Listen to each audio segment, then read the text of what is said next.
Olá pessoal, hoje eu estou fazendo esse vídeo para falar sobre líderes evangélicos que costumam taxar, pejorativamente outras religiões de seita, por pensarem diferente deles. Então eles têm o costume de chamar os adventistas, têm o costume de chamar as testemunhas de Jeová, têm o costume de chamar os mormons, têm o costume de chamar a congregação cristã. Todas essas religiões eles chamam de seita por o motivo dessas religiões terem doutrinas diferentes e também do ponto de vista dele, essas religiões ter sido formadas sobre líderes, como, por exemplo, os adventistas tem como líder Ellen White, a congregação cristã tem como líder Luiz Francisco, os mormons têm como líder Joseph Smith, as testemunhas de Jeová, supostamente, do ponto de vista desses líderes evangélicos, que é a mais acusada de ser seita, por ter como líder Charles Taze Russell. Então, eles acham muito bonito estar taxando as outras religiões de seita, mas na realidade isso é uma coisa muito feia, porque é muito feio da parte de um líder religioso ficar acusando outras religiões, porque eles esquecem da origem deles, que eles são dissidentes. A origem deles é a dissidência de dentro da Igreja Católica. Portanto, eles são filhos da Igreja Católica e saíram sob a direção de líderes, tais como Martim Lutero, João Calvino, no caso Jacob Armínio, também Pierre Valdez, João Hus e muitos outros líderes, os quais eles estão sob a orientação desses líderes até hoje. Portanto, eles estão acusando as outras religiões daquilo que eles são, Que isso sim é a verdadeira definição de seita. Se você é dissidente de outra religião e segue liderança humana e não a Bíblia, não os ensinos de Jesus Cristo, os ensinos da palavra de Deus, aí sim é uma seita. Então inclusive eles trazem muita coisa que não é bíblico nos ensinos deles.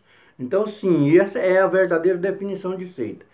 O outro ponto, não podemos estar julgando, em hipótese alguma, outras pessoas de outras religiões de seita, ou mesmo a religião no conjunto de seita, porque devemos seguir ali a exortação de Jesus Cristo, que diz em Mateus 7, versículo 1 e 2, para que nós não tivesse olhando para o cisco de outros, e sim olhando para a trave, a madeira, o porte que está no nosso olho, porque talvez tenhamos defeito, no caso da religião, talvez tenha uma doutrina mais falsa do que as outras, e nós estamos acusando os outros de doutrina falsa, de seita, de heresia, Então isso é muito feio. Nós estamos desobedecendo o princípio de Jesus Cristo aqui em Mateus 7, versículo 1 e 2.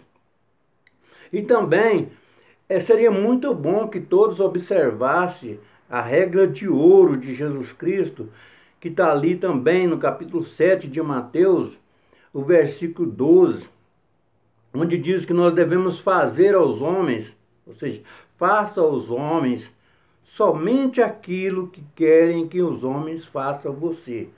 Notaram como essa regra é uma regra básica para todos aqueles que querem ser bem tratado, tratar os outros daquela maneira que eles gostariam de ser tratados. Então, ao passo que você chama outro de seita, você está dando autoridade para ele também te chamar de seita. Então, ou seja, pode ter uma acusação mútua aí. Por isso que eu estou colocando essa hipótese nesse vídeo, de todos, tá no mesmo pé de igualdade, Ao passo que vocês chamam as testemunhas de Jeová, chamam a congregação cristã, chamam os mormons e chamam os adventistas de seita, vocês também estão se colocando no mesmo nível deles, porque vocês também são direcionados por líderes humanos. E até hoje é o mesmo padrão. E além de líderes humanos, as igrejas evangélicas estão cheias de heresias, cheias de falsos profetas. Então, e hoje até fazendo revelação de pessoas porque eles pegam a informação na internet, né? Então muitos pastores já foram desmascarados como falso profeta. Então isso está cheio, né, dentro das religiões, desses falsos profetas, unção de objetos, né, tipo vassoura, carro, lenço e assim por diante. Então isso sim é seita. Então, um outro ponto que eu gostaria de frisar é que todos deveriam estar preocupados, se é que acham que tem a verdade para ser pregada, deve estar ganhando almas, indo pregar a sua verdade, se é que ela existe, né? Também de um modo persuasivo, tratando os outros bem, né? Mesmo que não seja da sua religião, porque jamais você vai conquistar uma pessoa xingando a religião dele, né? Então você deve atacar os argumentos da religião sem chamá-los de seitas. Esse é o conselho que eu dou para vocês e exorto para que tenham cuidado para vocês não estar caindo no mesmo julgamento que vocês fazem, né? Então é isso aí. Devemos lembrar que os verdadeiros cristãos do passado também foram chamados de seita. Então, o passo que vocês chamam essas religiões de seita, vocês estão dando aval para eles de que eles são os verdadeiros cristãos. Porque, na verdade, todos os cristãos verdadeiros do primeiro século, lá, os discípulos de Jesus Cristo, foram chamados de seita, né? Então e foram perseguidos, foram odiados. Então nada mais você estar dando o aval para essas religiões como verdadeiros.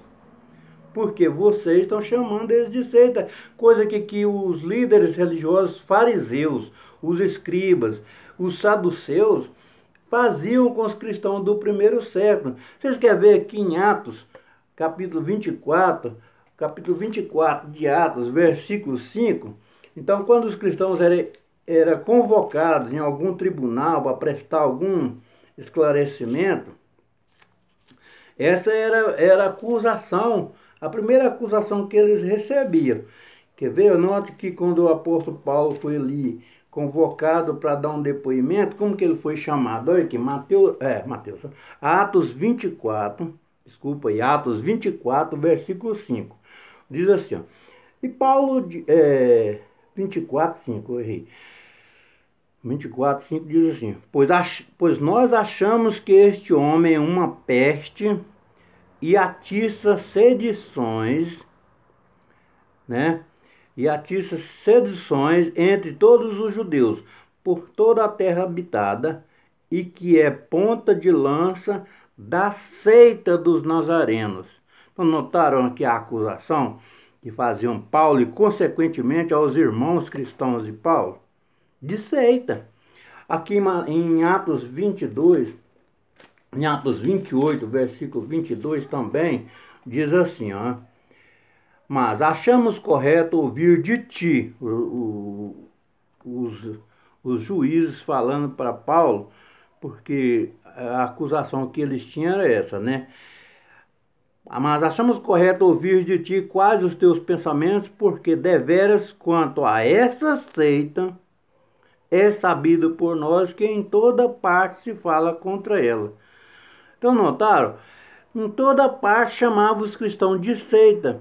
Então quando vocês fazem isso com essas religiões, tipo vocês fazem principalmente com as testemunhas de Jeová, vocês estão dando nada mais, nada menos do que o aval como verdadeiros cristãos, porque toda a vida cristã, os verdadeiros cristãos foi chamado de seita. Por quê? Porque traziam um ensino novo, um ensino diferente, tipo o reino de Deus, pregar o reino de Deus, as boas novas do reino de Deus, que é o que o cristão tem que estar fazendo. Então era uma novidade do ponto de vista dos fariseus, dos escribas Eles não conheciam, para eles isso era seita, né? Trazer esses ensinos novos. E então, as religiões têm que estar preocupadas em tirar de dentro do seu meio as doutrinas falsas, que mais cedo ou mais tarde vocês vão saber que doutrina do inferno de fogo é falsa. Essa palavra inferno nem existe no grego, e vocês sabem disso, né? Então vai desmontando essas doutrinas aí. A Trindade, Deus é único, não é trino, né? Jesus Cristo é filho de Deus, então Trindade é uma doutrina falsa, né? Alma imortal também, vocês não vão achar nenhum versículo na Bíblia pregando que a alma é consciente após a morte. Então isso é uma tremenda mentira que vocês estão pregando para as pessoas e chamando outros, né, daquilo que vocês são. Então isso é costumeiro de líderes religiosos evangélicos acusar os outros daquilo que eles fazem. Inclusive tem líderes evangélicos aí que é político também, são bastante demagogos, né? Que agora já estão até dando ênfase para Maria de uma forma superlativa, tipo, na realidade idolatrando Maria também, que até admitindo, diz que admite que foi um erro do passado, que os evangélicos afastaram de Maria, então agora tem que voltar a praticar essa idolatria. Então tem muitos líderes religiosos pregando já um respeito, um amor superlativo a Maria. Eu não estou dizendo aqui que tem que ser desrespeitado. Maria tem um papel importante no propósito de Deus, que foi dar a luz ao Filho de Deus. Mas não é para ser idolatrado, e todos sabem disso. Que Jesus Cristo é o caminho, a verdade e a vida. Ninguém vem ao Pai senão por Ele, né? Por Jesus Cristo, como ele diz, senão por mim. No caso, Jesus Cristo. Então, tem líderes religiosos demagogos agora querendo agradar a Igreja Católica, simplesmente porque eles querem ser políticos e ganhar voto dessas igrejas. Então, cuidado. Cuidado que vocês estão caindo numa armadilha da idolatria, e vocês estão caindo na armadilha de colocar o nome de Deus em vão, dando falso testemunho, falsa acusação. Então era isso que eu tinha para dizer, e muito obrigado. Ok? Até a próxima.